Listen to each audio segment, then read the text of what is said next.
गणेश, आपने कुछ समय पहले एक खबर एक और जारी की है, और वो है इन नक्सलियों की तरफ से एक और प्रेस नोट जारी करने की। एक और प्रेस नोट नक्सली संगठनों की तरफ से आया है, और इस बार फिर से शांति की अपील की गई है, ऑपरेशन कगार को रोकने की अपील की गई है। जरा उसके बारे में विस्तार से बताएं कि जिस समय एनकाउंटर चल रहा है उस समय इस प्रेस नोट के आने के मायने क्या हैं।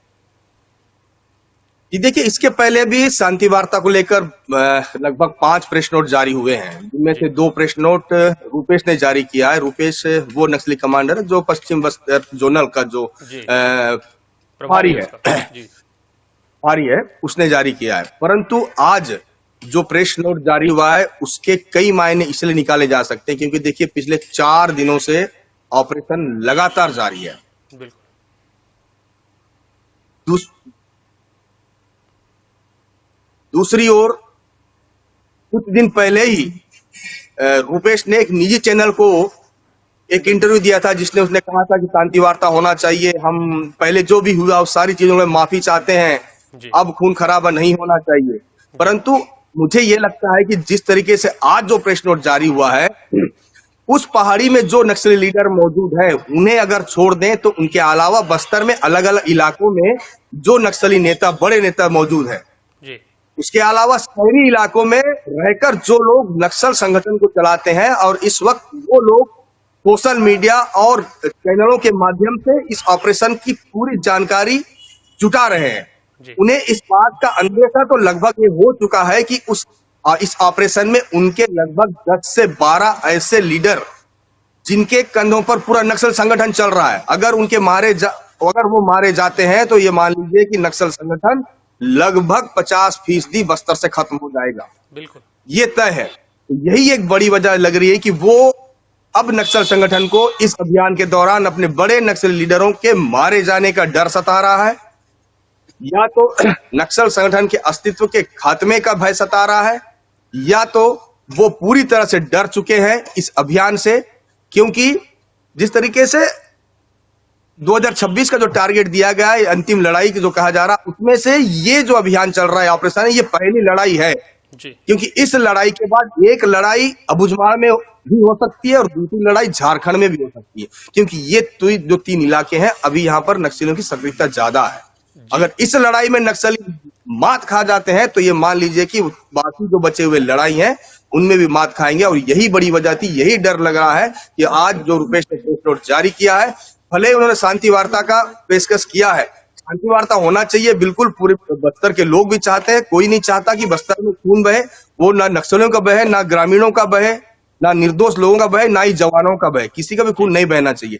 परंतु जिस तरीके से जो हालात बने हैं यहाँ पर, उन्हीं हालातों को देखते हुए आज सरकार ने इतना बड़ा अभियान, इतना बड़ा ऑपरेशन चलाया है। इसके परिणाम आज नहीं तो कल नजर आएंगे। शांति वार्ता कब होगी ये तो बात की बात है। गणेश, हम उस प्रेस नोट को देख रहे थे, पहली बार नक्सली संगठनों की प्रेस नोट की जो भाषा थी, यदि आप उसको देखेंगे तो उसको पढ़कर ही लग रहा है कि कहीं ना कहीं इनके मन में डर है, जैसा कि आप जिक्र भी कर रहे हैं। और ये डर इस बात का भी हो सकता है कि जो बड़े लीडर इस ऑपरेशन में फंस गए हैं, उनके पास निकलने का अब कोई दूसरा रास्ता है नहीं। ऐसी स्थिति में उन्होंने जो लिखा है कि हमको इंतजार है, शांति वार्ता की अपील करने के साथ में वो ये भी लिख रहे हैं कि हमको इंतजार है कि भारत सरकार की तरफ से इनकी इस शांति वार्ता की अपील पर सकारात्मक जवाब आएगा, और उस सकारात्मक जवाब की प्रतीक्षा में है। ऐसा कभी नहीं लिखा गया किसी प्रेस नोट में। पहली बार ऐसा प्रेस नोट हम देख रहे हैं जिसमें वो लगभग घुटनों के बल आकर सरकार से शांति वार्ता की अपील कर रहे हैं। क्या लगता है, क्या इस प्रेस नोट को सरकार गंभीरता से लेगी? क्या ऑपरेशन ऑल आउट और ऑपरेशन कगार को रोकने की बात, 1 महीने के लिए युद्ध विराम करने की बात जो नक्सली संगठनों की ओर से आ रही है, उस पर कोई विचार सरकार कर सकती है? जी देखिए, पिछले 15 महीनों में लगभग 5 से 6 प्रेस नोट जारी हुए शांति वार्ता को लेकर, जिसमें सबसे पहला प्रेस नोट जो है केंद्रीय कमेटी के अभय ने जारी किया था, उसके बाद रुपेश लगातार जारी। इनके हर प्रेस नोट में आप बदलाव देखेंगे।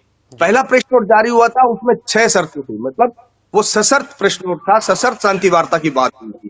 उसके बाद 3 प्रेस नोट और जारी हुए, उसमें भी सशर्त वार्ता की बात कही गई थी। परंतु उसके बाद जब दबाव बढ़ने लगा, उनके लोग मारे जाने लगे, नो लॉस वाले कंडीशन में छत्तीसगढ़ की पुलिस खड़ी थी जी। और खड़ी भी है। तो ऐसे में एक प्रेस नोट और जारी होता है, उसमें कोई भी शर्त उनके द्वारा नहीं रखा जाता है। बस एक शर्त रखा जाता है कि शांति वार्ता होना चाहिए और उसके लिए 1 महीने का, सिर्फ 1 महीने का डिप्लॉयमेंट, टोटल डिप्लॉयमेंट बंद किया जाए, ये उनका डिमांड था। उसके बाद आज जो इस प्रेस नोट आता इंतजार है में उसमें भी है। तो किसी प्रकार का डिमांड नहीं। बिल्कुल बिल्कुल, और वो इस इंतजार में भी है कि भारत सरकार इस पर कोई सकारात्मक जवाब देगी। इंतजार कर रहे हैं, मतलब सिर्फ प्रेस नोट जारी नहीं कर रहे हैं, प्रेस नोट जारी करने के बाद वो भारत सरकार से उम्मीद कर रहे हैं कि वो उस पर कोई प्रतिक्रिया देगी, कोई जवाब देगी। मतलब कुल मिलाकर जिस तरह की स्थितियां इस समय निर्मित हो चुकी हैं और जिस तरह से ऑपरेशन ऑल आउट चलाया गया है, उसी का ये असर देखने को मिल रहा है कि बिना किसी शर्त के बातचीत करने को नक्सली तैयार हो गए हैं। अब देखना ये होगा कि सरकार की तरफ से इस मामले पर क्या प्रतिक्रिया आती है। गणेश, आप लगातार इस मामले पर नजर रखिएगा और जैसे ही कोई नई अपडेट आएगी हम अपने दर्शकों के साथ एक बार फिर से गणेश के साथ दर्शकों के सामने आएंगे और नई जानकारी और नई अपडेट को हम जो है अपने दर्शकों के साथ साझा करेंगे। लगातार इस ऑपरेशन ऑल आउट पर हमारी नजर बनी हुई है। पल पल की अपडेट सबसे पहले INH आपको इस एनकाउंटर की दिखा रहा है और लगातार दिखाता रहेगा।